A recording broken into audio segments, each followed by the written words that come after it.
7, 6, 5, 4, 3, 2, 1. You'll never have the sacred stone.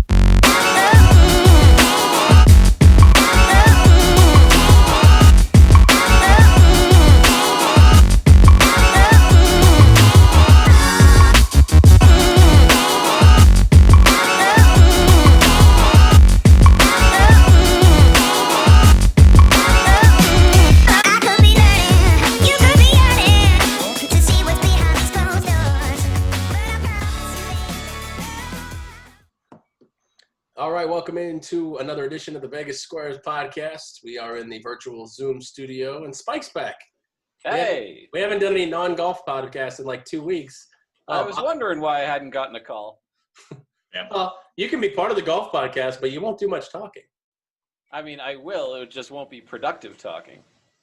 That's fair. So, since we don't give a shit how you're doing, Spike, Token, Good. Bobby, what's up? So Being just went good. for I a haven't little said swim. anything.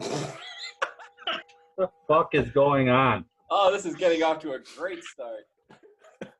Great Fantastic. start. I'm glad to be back. Thank you for not having me on the last few podcasts. It's great that we've got the new Zoom Plus because we're going to need every bit of this 24-hour time frame that we have.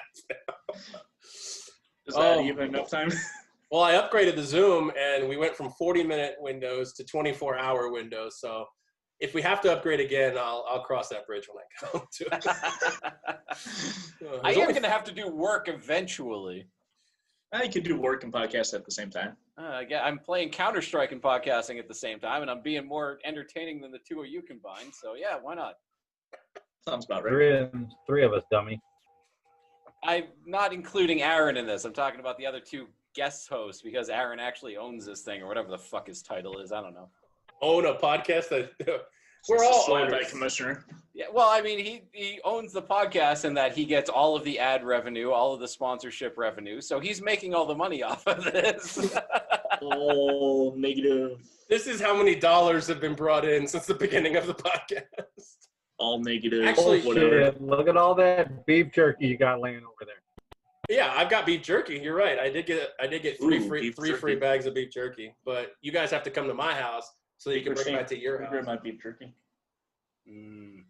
Jerky. How many minutes in are we without actually getting to a point here? I have no idea, but I'm About on 5. round 5 of my Sure. Counter-Strike match right Yeah, now. scissors. I don't know what Counter-Strike is. What is Counter-Strike?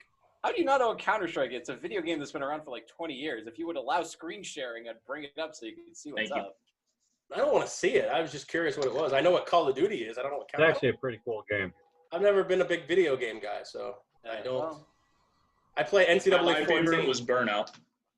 Burnout. Jesus Christ. I played NCAA 14 the other day. I was Hawaii playing LSU, and the final score in 7 overtimes was 103 to 101. The defense was optional in that game. Yeah, and I bet over 210 on that game, so I got screwed. Yeah, was that in play or was that pre-game? No, that was pregame, but I got my advice from Token, so that's why I lost. Oh, you got to fade Fade the when in fuck doubt, out of fade the Token. All right, well, since everybody's already clicked to a new YouTube video, now that no one's I watching can't us. believe this is being recorded. Oh, you had me for a second. Dude, I looked up. I was actually almost happy that it wasn't being recorded. All right, well, let's thank a few sponsors here before we get started. We're going to talk some baseball here today. And Token's going to eat his nuts and his avocados and his beef jerky. Beef jerky right now. Now that you guys mentioned beef jerky. Yeah, unsponsored beef jerky. Thanks a lot. Yeah, you can't eat the stuff that's not sponsored, man. Speaking of sponsors, Hey, We this are- stuff's good though. we are sponsored by Wicked Cuts Jerky. If you're tired of the same old bland jerky, please grab a bag of Wicked Cuts today. Token, we got to get you the Carolina Killer. You like hot, spicy jerky, so I'm gonna I got a bag of that. I'll probably ship your way when we play golf next Monday. Sounds delicious. If you want to get a bag, 20% off with code WICKED20 at wickedcuts.co. Also, we are sponsored by Zingo TV. Is a streaming service on your iPhone, Android, Smart TV, or Roku stick. I don't have a Roku stick. I've never even heard of that. But if you want to sign up, it is 100% free. Please use promo code 12OZ. I personally prefer the iPhone watching because I can do it on the go. So, all right, Bobby, you were the one who brought this up. The MLB is potentially going to go forward with a season, but maybe not with, I don't know. It all sounds crazy to me that the MLB and the owners can say the season's on and the players are like, we reject the proposal. So please enlighten me. Just give me a kind of a brief synopsis of what happened today. MLBPA brought forth a 60-gamer with extended playoffs and some other ancillary salary stuff, and the owners declined it. And MLB is going to implement their own 60-gamer that starts around July 24th and ends by that September 27th mark. So basically, they're going to do things all their way. They're not going to accept any of the proposals by the players and just going to do full prorata, probably between 50 and 60 games in there somewhere. So there's going to be baseball, but, they just didn't get it done amongst themselves. So the first question really with the COVID crisis, I assume there's still no fans in the stands with this.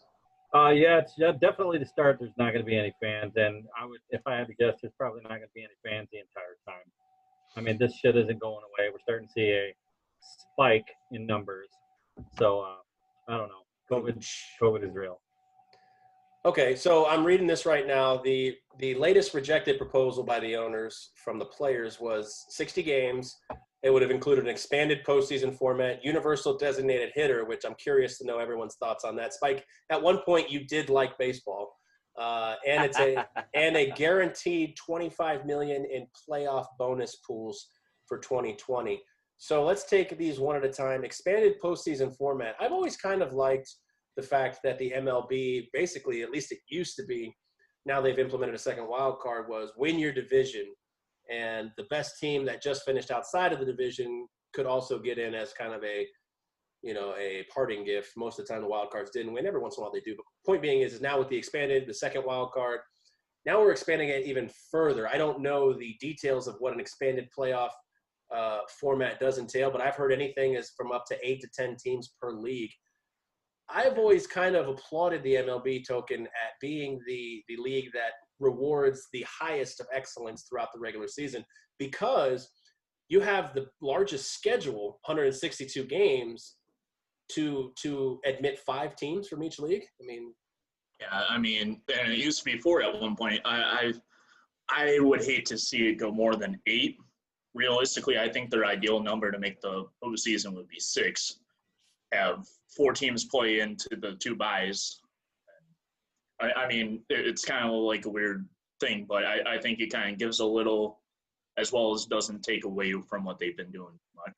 And not only that, Bobby, you can't play, I would assume that you can't play just 1-game play-ins like you do for that one wild card game.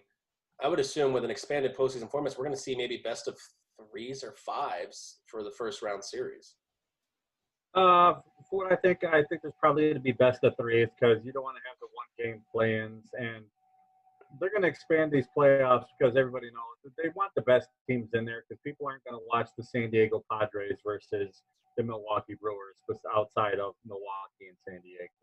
So expanded playoffs, get your Yankees in there, gives everybody a shot for that point. The season's kind of a joke. I love baseball more than most things in this world, but it's a 50-game season. It's wiffle ball. Who gives a shit? But hey, at least it's something to watch during the summer. Well, that was kind of my thought, Spike, is the fact that in 60 games of baseball, a team that starts out hot has obviously an advantage. We have teams that notoriously start out slow and then over the course of 162 games usually end up right there at the end. The Yankees, give or take, sometimes are that kind of, and the Red Sox definitely sometimes are notorious slow starters. There's no room for error in a 60-game season if you're trying to make the postseason.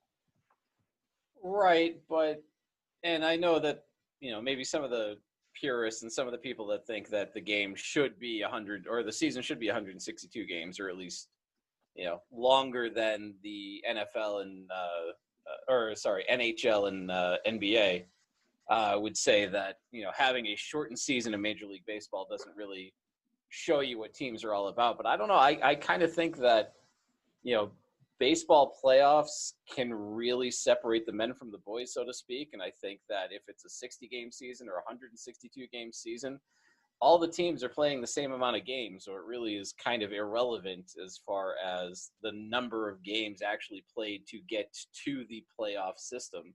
And when they're there, then it's, prove it time. So I think they have the chance. Every team has the same chance to prove it. And this just means that, maybe starting pitching doesn't become as much of a commodity because you're not going to be able to use them as often. If you're still going on 5 days rest, you're going to have significantly fewer starts for those guys. So it's going to become all about the hitting and the long ball, baby. Well, the crazy thing is over the course of a 162-game season, I mean, teams who win 90 games pretty much make the playoffs almost 100% of the time. And that's a winning percentage of only like 55%. So if we contract that down to a 60-game season, which is almost a third, just a little under a third, you're talking about a team only needing to win like 32 games to make the postseason, Bobby. And the most important thing is half the time if you ask these guys about making the playoffs, it's all about winning the ring. That's the only thing that matters, as long as we win the ring. Now they're playing for money. The farther you go in the playoffs, the more money you're going to make because these expanded playoffs and playoff pools actually mean something. That's how old baseball used to be. The playoff shares were well more than the salaries they would get. So the farther you went, more money you make. That's before everybody started making $31 million a year. That's true. But Token, I mean, regardless of if a season happens for the MLB or not, which we believe it's going to, this is kind of embarrassing for baseball. I mean, they're already we've had this conversation, and I don't want to debate this, but they're already third or fourth on the terms of popularity in American sports. And you see the NBA trying to take all the necessary and safe steps to get back to play, and the NHL doing the same. And you have the MLB token where they're all bitching about money. Yeah, I mean, it's both sides of the ball, the owners and the players. And well, in fairness to the owners, and I'm not defending one side or the other, the owners are just trying to minimize loss. They're not making money this year. The players are still going to make something if a season is played. The owners, I'm sure they might have insurance policies or something along the lines to protect that, but the owners are only arguing to minimize damage. So it's not like they have a leg to say, we can make money or we want to make more money. So, we've had the conversation flip side on the players where not every player is making $31 million that Bobby attested to, but I'm sure like if these guys who are making $31 million want to sit out a year, these guys who just all these AAA guys who just got cut, I'm sure they'd like to step in and play them bigs for 60 games. Oh, yeah. Yeah, and I think the lowest salary at that point would be like $400K or something, right around that number. I'll play. Yeah, exactly. I mean, that's probably 4 times as much as like a average AAA member makes. Yeah. I mean, I realistically don't see it being 60 games in the season, but. Well, it sounds like that's what they're going to be going forward with. I mean, that was the proposal that was rejected, but I think the MLB has basically said, look, this proposal was good enough. 104% of your prorated salary, so you're actually getting paid for more games than you're actually going to play. Plus, like Bobby said, the playoff pool. To me, now, Bobby, I know that, the MLB PA is a handful of guys speaking for the players, but it kind of struck me as strange that they rejected another proposal when all of these baseball players are tweeting out when and where. Tell me when and where. Tell me when and where. And now it looks like a crock of shit. Well, yeah, I mean, there always has been issue with the players union over there. They can't get their ducks in a row. I mean, Tony Clark was, a decent player when he was playing, but I don't think he's done a very good job at all in these negotiations because it's just a black eye on baseball for both sides. The players look greedy. And to be honest with you, I never side with the owners. But today just looks like the owners have decided enough is enough. We're going to do this on our own. You guys keep asking for more and more. We just can't do it. There's no money. But what the fuck? Just decide you're going to play a baseball season or not. 50 games, no 60, no 62. Get the fuck out of here. Just have a season and let's play baseball. That's nailing it right on the head there, Spike. I mean, like I said, like I talked to Token, this is a black eye for baseball in a sport that's already dying. I posted it on Twitter will the MLB be around in 100 years? And the poll came back 60% no. That's interesting, especially with the. I know, especially with Twitter being dominated by the younger generation, and the younger generation are being the ones turning away from baseball in the first place. I can kind of see that, and as the older generation dies out, so does the fans of baseball. So I think because all sports are going through this, and because people are so starved for live sports and live entertainment, I think that anything that comes back is going to be welcome with open arms, even if it's baseball. I know that the Korean baseball was kind of a nice experiment, but with no real loyalty to any of those teams, the American fans didn't quite grasp it. But I think once we start seeing these games, even the proverbial Milwaukee versus San Diego games, if that ends up being a Sunday night game on Fox and there's nothing else going on, I'll probably tune in because what the fuck, why not? Lay a little cheddar on even. I mean, yeah, because we are so degenerate that, yes, I could definitely understand doing something like that. But no, I think just for the average fan, it probably makes sense to do it that way too. Just, they're going to see something live on there. It's not going to be like NHL Network just showed a game. It was Oilers and Flames from 1986.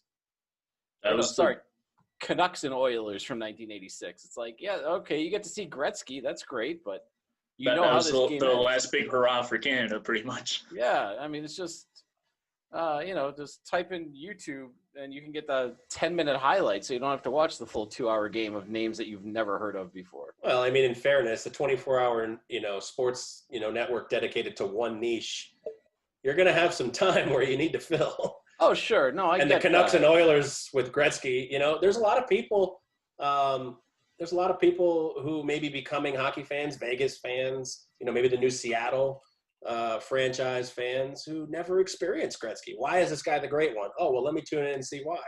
It's only a one-game sample, but, you can see why the guy was so great. And there's people out there, I talked about this with a guy on the golf course the other day. There's a lot of people out there who don't think Wayne Gretzky is the best hockey player of all time. So, watch the tape and, make your own decisions. I don't agree with him, but he has the right to have an opinion. I could see the arguments that people could make to say that the greatest player in all four major sports all played in Boston. So in hockey, you could definitely say that Bobby Orr is better than Gretzky. I don't know that I believe it, and I'm a huge Bobby Orr fan, but that's – Oh, how can you say that? How could you not say that? Bobby Orr redefined the way the defensemen play the game. Yeah. I mean, without Bobby Orr, we don't have a Brett Burns, I don't think. Okay, you take away every single goal that Wayne Gretzky scored, and he's still the all-time leading scorer in the NHL, and I think it's by a couple hundred points or something like that. I believe it's by about 200. Right. Yeah, good point. Bobby fucking Orr. And I'm a Bruins fan. Get the fuck out of here with that. No, the fact that he won so many Norris trophies, the fact that he redefined the offensive defenseman. No defenseman had even sniffed 100 points, and he was putting up 130, 140 points on a regular fucking clip. I mean, this is a defenseman that could do anything with the puck. He was a magician. Gretzky was great. I'm not saying that he wasn't great. And he was magic with the puck, but he didn't redefine a forward or a center position the way that Bobby Orr redefined the way that people played defense and have an offensive-minded defenseman. You didn't see that before Bobby Orr. You've seen guys score all the time. Rocket Richard. All right, so a guy puts on fucking flippers in the NFL as a safety. He redefines how he plays NFL safety with fucking flippers on his feet. That doesn't make it good. You know what I'm saying? Guy comes out with a knuckleball and goes 16-9. That doesn't redefine anything. No. Wayne Gretzky is the best player in the history of the NHL. Jesus Christ, this guy's missing the point like fucking crazy. It's unbelievable. I actually get what you're saying, Spike. I get what you're trying to say. The discrepancy of second best or potential GOAT in hockey isn't as close as like LeBron and Mike. Like I would say you're pretty close to 55-45 in that debate. Bill Russell. but because of championships. I mean, that guy was Bill 8 Russell. inches, 8 inches taller than the rest of the guys he played against. Well, maybe, but remember, Bill Russell. You could argue Wilt. I would say. They didn't have block shots as a stat until Bill Russell came into the game. He not only won championships, but he won the last like 3 or 4 as a player coach, which has never been seen. And keep in mind, he played in a time where 6th and 7th guys coming off the bench, were so good that they made the Hall of Fame. You know, it wasn't like when Jordan was playing, when he really only had, what's his name? Fucking Olajuwon is really the only true dominant big man that he had to play against for his first, like, 15 years in the league. Whereas Bill Russell, day in, day out, playing against stacked rosters, and they still won every fucking championship put in front of them.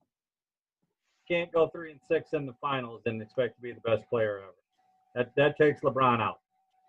Okay, and that's fair. I mean, I wasn't putting LeBron. I'm just saying there is a conversation that happens where if you took a poll, it's probably a lot closer of a percentage than Wayne Gretzky and anybody else. I mean, to me, Spike likes Bobby Orr for the discussion. I would say if he didn't get sidetracked by cancer, Mario Lemieux would be in that discussion. But he just didn't play enough games. Yeah, he had a very shortened tenure. Yeah, he had. I don't think it was testicular cancer, but he had cancer I don't remember what it was. That's not really that important. But I mean, Gordie Howe, for the fact that he was the longevity that he had, I thought Token would bring him up. But yeah, I mean, I wouldn't disagree that he's the greatest Red Wings player of all time, but I would say Gretzky is still better. I mean, I agree. I think Gretzky's the best player. I'm saying to have these discussions. Points per game, he's still like almost a half a point better per game than Howe. But I mean, you're right. You take away every single goal for Wayne Gretzky, and he's like 40 points ahead of the next guy in total points. So I get it. I mean, Gretzky is phenomenal, but there's discussions. And I'm curious to know, obviously, Tom Brady. You said the 4 greatest sports. Tom Brady, I would assume, is 1. Yep. Ted Williams. Yep. So Bobby Orr and Bill Russell. Bill Russell. Okay. I thought maybe Larry Bird. So Larry Bird was great too, but I don't know if he's finding his way into the GOAT discussions. No, he's maybe borderline top 10. That's a little tough. I mean, there was a great picture that I used to see all the time it was either game 1 of the 84 or 86 NBA finals, and 9 of the 10 starters on the floor are in the Hall of Fame. Because it was Lakers Celtics. Yeah, those Lakers Celtics battles were unbelievable, but that's the problem when you're talking about greatest of all time. It has to be somebody, obviously they're going to lose games. Nobody's going to be perfect throughout their professional career. But at that time, you can't really say that Larry Bird was light years better than Magic Johnson to separate himself. You can't say that Bird was light years better than Jordan, because even Jordan was playing at that time, or better than Kareem. They were good, and most of the time, well, can't even say most of the time, but a lot of the time, Larry Bird was better than Magic and Kareem and those guys. But to be on such a different plane more often than not, consistently, I don't see it. So I don't think you can make that argument for Bird. Even as much as I'd like to, I just don't think that at the time he was playing that it's a realistic argument to make. So this one's curious. I'm going to veer off topic a little bit. Still talk about baseball, but so Spike, your vote for greatest of all time in baseball would be Ted Williams. Yeah, I mean, and the problem with baseball is that it's been around so long, and it's been so many different eras, so many different types of players, and the fact that pitchers and hitters are like such different animals, it's really tough to say, because I'm sure somebody could say like Ty Cobb or Babe Ruth. Well, Babe Ruth played for Boston, but if somebody said Ty Cobb was the greatest of all time, I don't know how I could argue against it. I've never seen him play. I've barely seen Ted Williams play. I've just seen highlights, but I know from stats, I know from information that's out there, and I know for the fact that, last player to hit above 400 and just the crazy statistics that he had, just like there's so many tools. Very impressive. There's so many tools to baseball, I think is what you're saying. Yeah, it's something that is kind of, but I think you could make a strong argument for Ted Williams if you just wanted to keep it to the modern era, say like even 70s and beyond, 80s and beyond. I don't know if you may I don't know who in that category comes up as greatest of all time just in the modern era. Cy Young. Or not Cy. Fuck.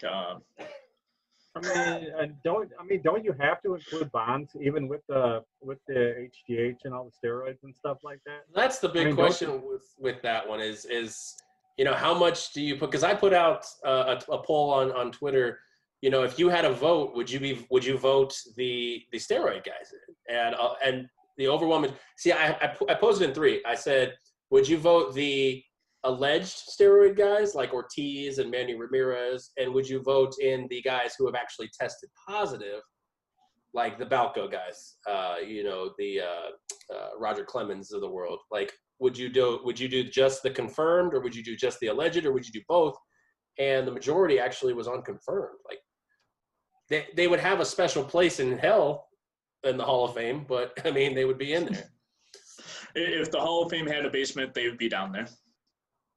I've never been to the Hall of Fame. I bet that I would like to see all that, but big Mark McGuire's, the Sammy Sosa's, they could make a hell of an exhibit out of all that. Like you walk down in and like the smoke's going, and then like all the needles are hanging from the walls. They could get like all the used needles and like have them as memorabilia. There you go. Also, when I said Cy Young, I meant to say Nolan Ryan. There you. Oh, okay. Thank you. So forgive me on that one. I was gonna say I didn't mean the 1880s. I meant the 1980s. But see, for me, Bobby, the greatest baseball player I've ever seen, and this is just for me, because it's like you said, it's hard to compare Cy Young. I mean, sure, he's great, but he won a lot of games. He also lost a lot of games, but they also pitched every other day. So for me, they went the full distance in even 20-inning games almost. They were pitching complete games up until like the 70s and 80s. I remember Goose Gossage, throwing 16 innings in a doubleheader. Anyways, the greatest player I've ever seen, and unfortunately, I think he would have been the unquestionable, like Wayne Gretzky type if he hadn't gotten hurt, was Ken Griffey Jr. Ooh, that's a good one. I mean, Griffey was a nice player and everything, but he couldn't stay on the baseball field. That's what I just said. Got hurt an awful lot, man. And yeah, I mean, you really like to see what would have happened if he could have played 162 for 18 years. It would have been nice to see a whole lot more of Junior. I mean, Plus, he was a good guy. Everybody likes him because he was a good guy. And he was a Hall of Famer after he even left Seattle. I mean, if he just took his Seattle career, he's a Hall of Famer. So at that point, yeah. I just feel like once he left and went to Cincinnati, it was like thing. So speaking of this, the reason I brought this up as well, Token, I'll let you give me your GOAT, and then I'll explain, because I want to talk about the universal DH coming into MLB. But Token, who is the greatest baseball player in your opinion? In my opinion, of all time? Yeah, I mean, whether you've seen him. I would probably say Ty Cobb. I can't argue with that. I've never seen Ty Cobb play. I mean, I'm more of a stats kind of guy, and based on what I've seen and compared around that era, I mean, he was by far probably hands down top 3 throughout the entire his career. You can make the argument that Ty Cobb's career, there weren't no black players. They weren't allowed to play. So. That's true, yeah. So anyways, I want to bring up universal DH because, Bobby, you're probably the biggest baseball enthusiast out of us 4, probably the most purist. I was firmly against it when it was proposed, but I'm kind of being persuaded into a universal DH. But I'm curious to know your thoughts, because I would say you're the purist of the 4. Well, I like both leagues for one. I like the DH in the American League, and I like the pitchers hitting because there's strategies to both sides and whatever. But I think it is about time they decided what the fuck they're going to do and do it. I mean, when you get to the NBA Finals, it's not like there's a 4-point line when you play the finals in the Western Conference. It's a totally different game. One of the best players for the American League can't play now because if you have a guy like Ortiz, you can stick him at first and hope he doesn't butcher everything. But just decide what it's going to be. Is there going to be a DH for everybody, or are they going to take the DH away? And you would have to think that it's going to be universal DH because there's going to be 20 to 30 guys who make their living as a DH that, won't be getting paid otherwise. So Look like it's going to be University DH from here on. Well, and that adds 15 more players to, the rosters in the NL, and, it opens up. We've been talking about this as the proposals have been going back and forth, the ability to have jobs. Like, we talked about the expanded rosters opening up more spots for guys. All these guys want from AAA is a chance. Now you added 15 more spots in the bigs to atone for DHs. Spike, Bobby's right. They're not going to go back to both leagues where the pitcher bats, because the AL's been doing it, I believe, for 40 years now, close to 40 years. I think it's a little bit over. I think it happened mid-'70s, if not mistaken. Okay. And the story behind it, if you don't know how the DH came to be in one league and not the other, is actually fascinating. So that's definitely a story worth looking up. Is it a long story? No, it's not one that I remember well enough to tell, but it has to do with an owner telling a proxy to vote the way another team votes, and then that other team didn't show up, so they didn't know how to vote, and they ended up basically abstaining, and therefore the vote to go to the DH in the National League didn't pass. Oh, that is pretty interesting. 1973, by the way, 1973. 73. Oh, so early 70s. So I was even earlier than I thought. I think at some point, I think the National League is going to have to move to the designated hitter. Whether they want to or not, I think it goes back to what we were saying about with the game dying, and I think part of that has to do with younger player or younger fans not necessarily understanding the strategy of things like the double switch. Younger fans not necessarily understanding the complexities of, having the situational awareness for managers and for the players in the field, and for when it's appropriate to sacrifice, and et cetera and so on. I think fans just want to see the long ball. Fans just want to see the sexy plays. Fans just want to see this, that, and the other thing. And you're not going to get that with a pitcher standing at the plate with a bat that's more for decoration than anything else. So you need to have that extra hitter, the guy that has the extra chance to drive in the runs or to make the big hit or to do something exciting, so that way the game actually makes sense to the younger players. It's a little bit more simplistic, I understand, and I know that the older fans aren't going to like that, but I think that makes the most amount of sense for the game's longevity long term. Yep. Yeah, I was reading this, about the universal DH. The players don't want it, which is actually surprising to me. I don't know if they've just been doing it for so long that they just fear change in the NL, but Token, what do you think? I like it how it is right now. If you play in a National League ballpark, your pitcher bats. But Bobby's right, though. No other sport does this, where you have two different variations of a sport, and then when you come together, you've got to, everything you did to get yourself there is flipped when you go to the other ballpark. It is, but you also keep it fair based on the home team, and home field advantage means a lot more come World Series time when it comes to that. Maybe. I don't know if that's ever. I feel like talent usually prevails over a 7-game series, anyways, whether your pitcher had to bat or not. Yes, but if they're two kind of equal teams, you go back to the Cubs, Cub and Indians a couple years ago. They were pretty even teams on paper, and I don't know. I just don't like. You're already going to see pitchers. Like, they're already going to be featured, but like Bobby said, to take David Ortiz out of a World Series game is just bad for baseball. Yeah, I don't know. I kind of like it. So I was reading this article in the LA Times that I guess on June 12th, the players rejected an offer from the owners of a 72-game season at 70% of their prorated salary. So I understand that eventually they won. They got the 104% prorated salary. But if you're telling me I got to go play 72 games, which is 40% of the season, and I play 40% of the season, I get 70% of my salary. I'm surprised they didn't just accept that one. At the end, they won, so it worked out for them to gamble versus not playing. But that one seemed like a good deal to me. I mean, I could be wrong. I mean, it's the disease of more. You always think you can get just 1 more million.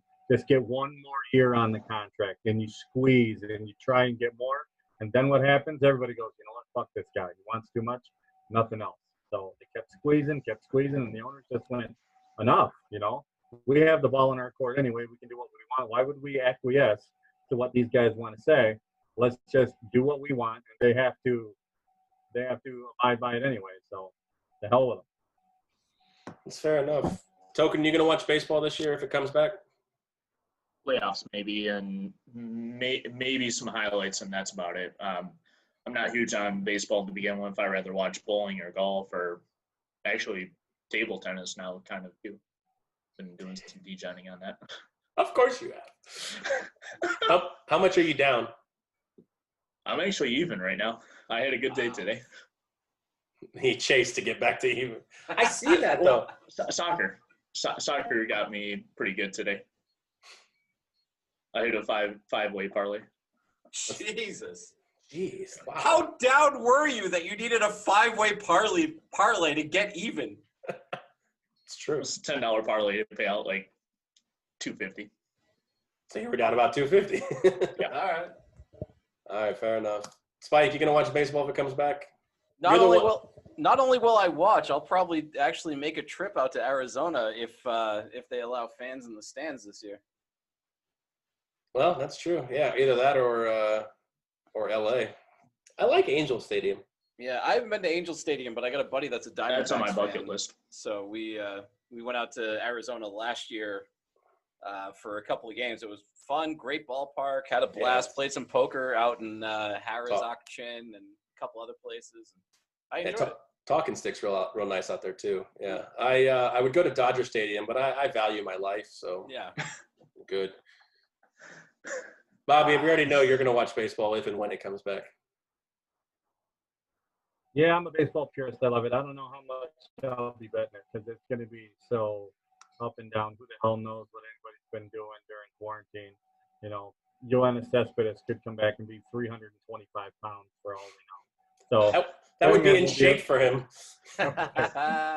Betting will be a little bit difficult, but I'm actually looking at trying to rent a condo for the PGA Championship up in San Francisco, overlooking the course. Is that a Spend a couple grand and holler. Harding Park, I think it's at. Oh, okay. That could be fun. Hopefully with the Nick Watney thing, they're still going to let people come back though. Go Schwartz. Oh, that's gonna be with no fans. Oh, you want to get a condo? I don't know if you guys. I'm sure you guys were watching the end of that golf tournament. Webb walking up to 18 and all the boats lined up in Hilton Head. That was pretty cool. Yeah, and then they were tooting the horns after and all that. Pretty awesome. Yeah, once he drained the putt, they were tooting the boat horns. That was pretty cool. So we are sponsored by 12 Ounce Sports Network, where we are broadcasting both audio and video formats. Check out all the shows at 12ozsportsnetwork.com. Make sure you check out the 12 Ounce store, where you can find everything from T-shirts to coffee mugs to beach towels, etc., and sweet golf polos that I got shipping. I got one shipped here soon, so I'm hoping to get that one. If you're looking for the best odds and the most options, Token, to DJ your money, they got you covered. They got you covered at mybookie.ag. If you deposit now using the promo code 12 Ounce Sports, you get a 100% deposit match up to $1,000. And I know, Token, you'd probably deposit that very easily. How long would it take you to crash through $1,000? Like if the Masters was I could do it within 5 seconds, I'm sure. So if you bet like Token does, consider it a donation to a good cause. Consider it your charity for the year. So visit mybookie.ag to get started. Also, we are sponsored by Fat T's Barbecue. If you're looking for delicious barbecue in the Albuquerque, New Mexico area, please check out Fat T's Barbecue. They got Angus brisket, bone-in pork shoulders, chicken quarters, etc. And they deliver vacuum-sealed meat to Albuquerque by the pound for free. Check them out at fatteesfood.com and chaipoker.com, the original #1 OG sponsor. Founded in January 2016 as an organization dedicated to poker and charity. Chai is the Hebrew word for life, often used in the Jewish culture. So Chai Poker is the poker life. All right, gents, that's it from us. Any parting words? I already said it. Go Schwartzel. Bye, Bobby. Connecticut this weekend. I don't know who's going to win. I don't know. Get at me later. I've got 3 guys on my radar. One Schwartzel you already know. All right, we're going to do the golf pod tomorrow, so check out that. It'll be out Wednesday. So for Spike, for Bobby Digital, for Token Tony, I am Aaron. We appreciate you. We'll catch you on the next one.